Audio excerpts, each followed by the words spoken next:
So actually में मैं अभी इस समय अपने रूम में बैठा हुआ हूँ और एक बहुत बड़ा कोइंसिडेंट मैं आपको बताऊँ।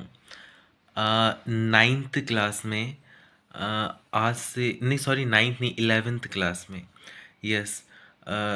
2020 की बात है और अभी 2023 चल रहा है। आज से 3 साल पहले मैंने अपने स्कूल लाइफ में यूथ पार्लियामेंट में हमारे रायपुर में ये प्रोग्राम कंडक्ट हुआ था। तो मैंने अपने स्कूल से मैं प्राइम मिनिस्टर बन के गया था। मैंने प्राइम मिनिस्टर का रोल प्ले किया था। और बेसिकली उस पार्लियामेंट में जहाँ वो कंपटीशन हो रहा था, रायपुर में, वहाँ पे मैंने जो स्पीच दी थी वो वन नेशन वन इलेक्शन पे थी। एक देश एक चुनाव पे। आज से 3 साल पहले की बात बता रहा हूँ मैं। और जब मैं बेसिकली भिलाई छत्तीसगढ़ में रहता था और हमारा जो स्कूल था वो केंद्रीय विद्यालय दुर्ग था। और अब मैं 12th पास आउट कर चुका हूँ। राइट नाउ अभी 2023 चल रहा है और मैं कॉलेज में मेरा बेसिकली सेकेंड ईयर के एग्ज़ाम दे चुका है। और मेरे को फिर से एक अपॉर्चुनिटी मिली है। इस बार डिबेट कंपटीशन होने जा रहा है हमारे कॉलेज में। और आपको पता है उसका टॉपिक क्या है? सेम टॉपिक है उसका, वन नेशन वन इलेक्शन।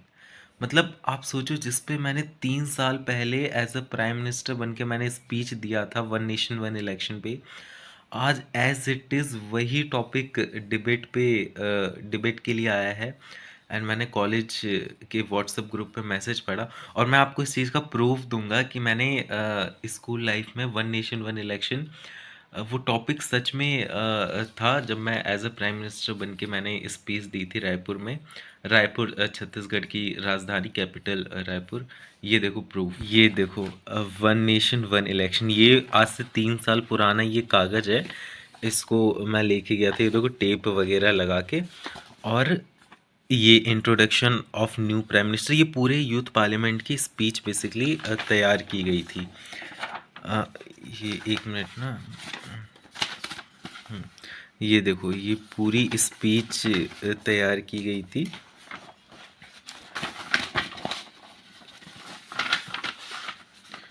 ये देखो, वन नेशन वन इलेक्शन, इस बिल को पास करते हैं भारत का इतना सारा पैसा मजे चुनाव में खर्च होता है। ये पूरी चीज़ें बेसिकली याद करके, और ये पीछे कुछ हमारे सर ने एक्स्ट्रा चीज़ें लिखवाई थी। मैं मित्रों से ही पूछना चाहता हूँ कि हमारे मतलब ये बेसिकली ये सारी चीज़ें उस रोल में थी।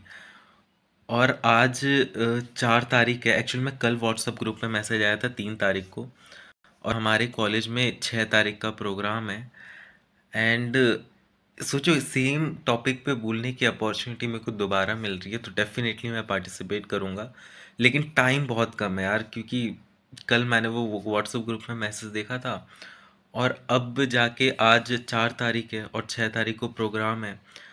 तो अब मैं सारी चीज़ें इंटरनेट से कलेक्ट करनी पड़ी। हालांकि इस बार जो मैंने बोला था, मतलब 2020 में जब मैं 11th क्लास में था, तब मैंने बेसिकली इसके समर्थन में बोला था, वन नेशन वन इलेक्शन के पक्ष में बोला था।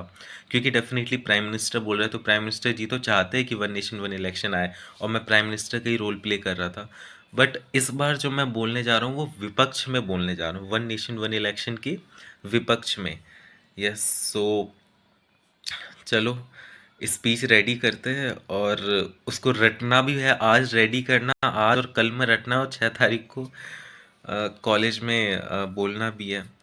तो चलो फटाफट कंटेंट जुटाते, मतलब कंटेंट कलेक्ट करते हैं इंटरनेट से, यूट्यूब से, और जो भी इंफॉर्मेशन मुझे पता है। चलो ठीक है। तो एक्चुअली में आज डेट है 4 तारीख है आज। आज 4 तारीख हो गई। स्पीच अभी एक्चुअल में दिन 12 बज रहे हैं, साढ़े सॉरी 12:40, 1 बजने वाले हैं। स्पीच रेडी हो गई है और अब बस याद करना बाकी है। एक्चुअली मैं बहुत डरा हुआ हूँ, थोड़ा सा नर्वस हूँ। और अभी मैं खेत पे हूँ, ये इस समय आप देख सकते हो। तो मैं एक्चुअली में अभी खेत पे हूँ, यहीं आ गया था। एक्चुअल में थोड़ा सा काम था और स्पीच भी लिखनी थी, तो एक्चुअल में ये कॉपी लेके आया था, ये मेरी स्पीच रेडी कर ली है, ये आज की डेट भी लिखी थी, तो दिखाऊं। स्पीच रेडी हो गई है, अब बस याद करते हैं स्पीच को, याद हो जाए। आज का दिन है और कल का पूरा दिन है, 6 तारीख को जाना कॉलेज। चलो ठीक है, याद करते हैं। आज 5 तारीख है और शाम हो गई है, 8:30 बज रहे हैं। स्पीच ऑलमोस्ट रेडी है, याद हो गई है, बस थोड़े से एक्शन में कुछ वर्ड प्रोनाउंसिएशन नहीं हो पा रहे थे सही से, तो उन्हीं की प्रैक्टिस कर रहा था। एंड डर तो लग रहा है थोड़ा सा, क्योंकि 3 साल हो गए, कोई मतलब अगर आप वो काम करते रहो तो थोड़ी सी आदत रहती है, उस चीज़ का फोबिया निकल जाता है। बट अब फिर से डर लग रहा है एक बार फिर से। एंड बस कल कॉलेज निकलना है 12 बजे, देन देखते हैं क्या होता है।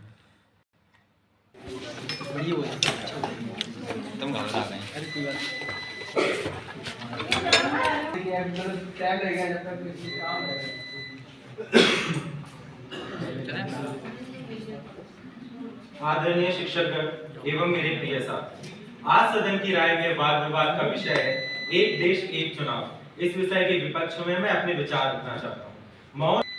महोदय, संविधान ने हमें संसदीय मॉडल प्रदान किया है, जिसके तहत लोकसभा और विधानसभाएं 5 वर्षों के लिए चुनी जाती है। एक देश एक साथ चुनाव कराने के मुद्दे पर हमारा संविधान मौन है। संविधान में कई ऐसे प्रावधान हैं जो इस विचार के बिल्कुल विपरीत है। अनुच्छेद 2 के तहत संसद किसी भी नए राज्य को भारत संघ में जोड़ सकता है, और वहीं अनुच्छेद 3 के तहत संसद किसी भी नए राज्य का निर्माण कर सकती है। यदि ऐसा होता है तो वहां पे अलग से चुनाव कराने पड़ सकते हैं।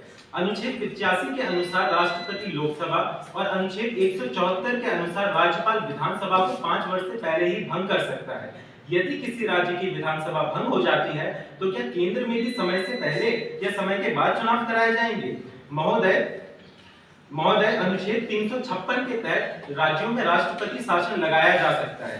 यदि किसी राज्य में राष्ट्रपति शासन लग जाता है और किसी कारणवश वहां पे दोबारा से चुनाव कराए गए, तो क्या एक राज्य की वजह से सभी राज्यों में दोबारा से चुनाव कराए जाएंगे? ये सारी ही परिस्थितियां एक देश एक चुनाव की बिल्कुल विपरीत है। महोदय, एक देश एक चुनाव, यह विचार हमारी संसदीय लोकतंत्र के लिए घातक कदम होगा। लोकसभा और विधानसभाओं के चुनाव अगर एक साथ कराए गए तो कुछ विधानसभाओं की मर्जी के खिलाफ उनके कार्यकाल को बढ़ाया या घटाया जाएगा। महोदय, लोकसभा के चुनाव में हम राष्ट्रीय मुद्दों को प्रमुखता देते हैं, वहीं विधानसभाओं के चुनाव में हम क्षेत्रीय मुद्दों को प्रमुखता देते हैं। यदि दोनों ही चुनावों को एक साथ कराया गया तो ये पूरी संभावना है कि राष्ट्र मुद्दों के सामने क्षेत्र मुद्दे अपना अस्तित्व खो देंगे, या इसके विपरीत क्षेत्र मुद्दों के सामने राष्ट्र मुद्दे मौन हो जाएंगे। महोदय, लोकतंत्र को जनता का शासन कहा जाता है। देश में संसदीय प्रणाली होने के नाते अलग अलग समय पे चुनाव चलते रहते हैं। इसी प्रकार अगर हमने दोनों ही चुनावों को एक साथ कराया गया तो यह संभावना है कि नेताओं की मनमानी बढ़ सकती है। इसीलिए समय समय पर नेताओं को जनता के पास आना जरूरी है।